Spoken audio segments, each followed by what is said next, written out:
एक सवाल जो काफ़ी बार कंप्यूटराइज़्ड अकाउंटिंग के बच्चों को भी परेशान करता है और जो डेटाबेस के स्टूडेंट्स हैं, उनको भी बड़ा परेशान करता है। अब ज़्यादातर वीडियोज़ मेरी माइक्रोसॉफ्ट एक्सेस पे आती हैं, तो यहाँ पर पहले एक्सेस को ओपन करता हूँ और वो आपको परेशानी बताता हूँ जो आप फेस कर रहे हैं, ठीक है? तो यहाँ से एक्सेस का 365 वर्ज़न मैंने इंस्टॉल किया है, मैं इसे ओपन कर लेता हूँ और ये देख सकते हैं, ये माइक्रोसॉफ्ट एक्सेस का 365 मैंने ओपन कर लिया है, ठीक है? अब यहाँ से अगर हम ब्लैंक डेटाबेस पे जाते हैं और यहाँ पर एक नया जो है हमारे सामने डेटाबेस का नाम आ जाएगा, तो वही नाम हम रहने देंगे, कोई नया नाम हम नहीं रखेंगे। तो देखिए डेटाबेस 406 आ रहा है, तो यहीं से ओके कर देते हैं, यानी क्रिएट पे क्लिक कर देते हैं, तो ये ऐसे आ जाएगा। अब जैसे ही आएगा ना, तो यहाँ पर व्यू पे जाना है और यहाँ से डिजाइन व्यू पे जाना है ना?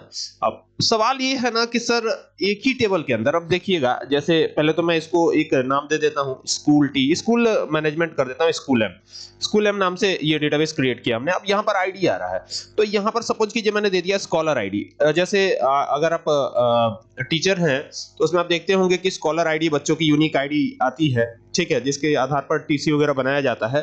तो ये स्कॉलर आईडी हो गया, ठीक है। और इसका डेटा टाइप मैंने क्या रख लिया है, यहाँ पे शॉर्ट टेक्स्ट रख लिया है। यहाँ पे नेम ऑफ स्टूडेंट करेंगे, क्या करेंगे, नेम ऑफ स्टूडेंट, ठीक है। तो ये इस तरीके से कर लीजिएगा, ये नेम ऑफ स्टूडेंट्स हो गया, है ना। और नेम ऑफ स्टूडेंट्स लिख करके तो हमने नेम ऑफ स्टूडेंट्स कर ही लिया है। यहाँ पर अब अदर डिटेल भी आ सकती है, लेकिन चलिए हम इतना ही रखते हैं और यहाँ से व्यू पे क्लिक करके यस कर देते हैं। तो यहाँ पर आप देखेंगे कि ये स्कॉलर आईडी आ रही है, ठीक है। अब स्कॉलर आईडी का डेटा टाइप चूंकि हमने टेक्स्ट रखा हुआ है, तो यहाँ पर स्कॉलर आईडी हम देते हैं SC001। ये मान लीजिए स्कॉलर आईडी है और ये यूनिक ही रहेगी। अब यूनिक क्यों रहेगी, इसके लिए मैं आपको ये फिर वापस से डिजाइन व्यू पे लेके दिखा देता हूं।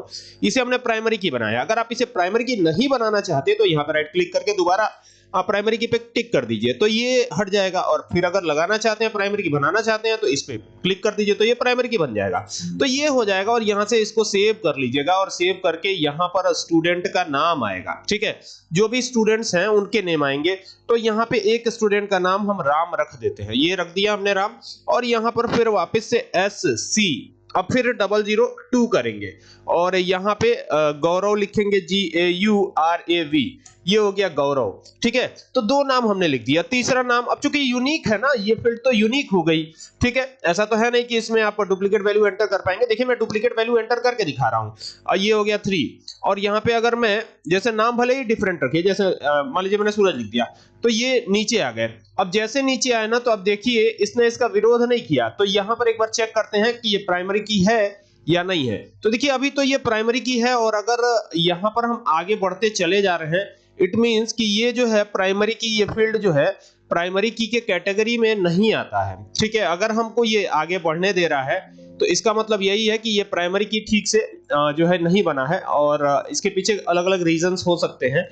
मैं एक बार फिर से इसको देख लेता हूँ। ये स्कॉलर आईडी है और इसे तो हमने प्राइमरी की बनाया ही है ना। बाकी हाँ देखिए, यहाँ पे वैल्यू रिपीट करेंगे तब तो प्राइमरी की का पता चलेगा। तो अगर मैं यहाँ पे 2 कर देता हूँ और देन आगे बढ़ने की कोशिश करता हूँ, तो ये तो हमें बताएगा ही कि ये जो है डुप्लीकेट वैल्यू इसमें एक्सेप्ट होगा ही नहीं।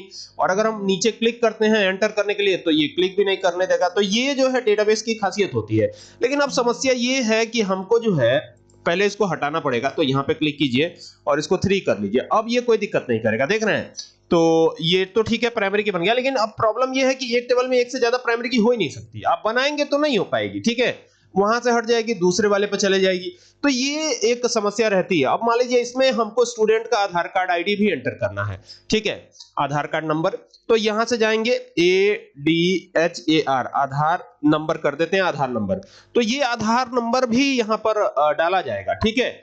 तो अब जैसे सपोज कीजिए, अब या तो आप स्कॉलर आईडी को प्राइमरी के बनाइए या तो आधार नंबर को बनाइए, तो दोनों में से एक ही बनेगा ना। लेकिन दोनों तो यूनिक आइडेंटिटी है, तो दोनों ही को बनाना है। तो दोनों को कैसे बनाएंगे, तो दोनों को बनाने का कोई दूसरा तरीका नहीं है। अब ये प्राइमरी की नहीं बनेगा आधार आईडी, क्योंकि स्कॉलर आईडी ऑलरेडी प्राइमरी की बना हुआ है। प्राइमरी की मींस इसमें डुप्लीकेट वैल्यू अलाउ ही नहीं होगा। डुप्लीकेट वैल्यू जब अलाउ नहीं होगा तो क्या करेंगे, तो यहां से देखिएगा, यहां पर ये जो है आधार नंबर वाला ये जो हिस्सा है, इसी को सेलेक्ट रखिएगा और यहां पे नीचे आइएगा ना, तो ये रिक्वायर्ड लिखा हुआ है और ये इंडेक्स्ड लिखा हुआ है। तो इंडेक्स्ड में जाके आपको क्या करना है, यहां पर इंडेक्स्ड ये देखिए ये यहां पे आ रहा है yes duplicate okay, yes no duplicate. इसको दो तरीके से कर सकते हैं, एक तो एसक्यूएल क्वेरी लगा करके कर सकते हैं, या दूसरा विदाउट एसक्यूएल क्वेरी कर सकते हैं। मतलब दोनों तरीके हैं आपके पास, आप जो तरीका चाहे इस्तेमाल कर लीजिए। तो यहां पर यस नो डुप्लीकेट कर देंगे हम, ठीक है। एक तो एसक्यूएल क्वेरी वाली जो मेथड है उसको भी मैंने बता रखा है, ठीक है, एक दो बार फिर से बता दूंगा, ठीक है। तो ये आधार नंबर जो है प्राइमरी की बन गया आपका। इट मींस कि प्राइमरी की नहीं बना, क्योंकि प्राइमरी की तो एक ही होगा एक टेबल में। तो ये क्या बन गया, तो इसे हमने बना दिया है कंपोजिट की, ठीक है। इसको आप कंपोजिट की जो है एसक्यूएल क्वेरी के भी थ्रू चाहे तो लिख सकते हैं, यानी इसको कंपोजिट की बना सकते हैं। और कंपोजिट की डेफिनेशन जब लिखी जाती है तो कंपोजिट की कोई प्राइमरी की नहीं होता है, लेकिन हमेशा यूनिक वैल्यू ही कंटेन करता है अपने पास। ये बात याद रखिएगा, मतलब कि कंपोजिट की जब भी होगा तो वो हमेशा यूनिक वैल्यू कंटेन करेगा, ठीक है। डुप्लीकेट वैल्यू कंटेन कर ही नहीं सकता है, ठीक है। लेकिन प्राइमरी की भी तो ऐसा ही होता है, लेकिन प्राइमरी की एक टेबल में एक ही होगा जब भी होगा तो, और वो भी यूनिक वैल्यू ही कंटेन करेगा, ठीक है, केवल और केवल यूनिक वैल्यू, ठीक है ना। अब इसको अगर मैं यहां से ओके कर देता हूं, और ये देखिए ये इस तरीके से आ गया। अब यहां पर आपको आधार नंबर डालना है, तो अगर आधार नंबर मान लीजिए यहां पे मैं 1 2 3 4 5 6 7 8 9 ऐसे कुछ कर देते हैं, तो ये मान लीजिए आधार नंबर है किसी का।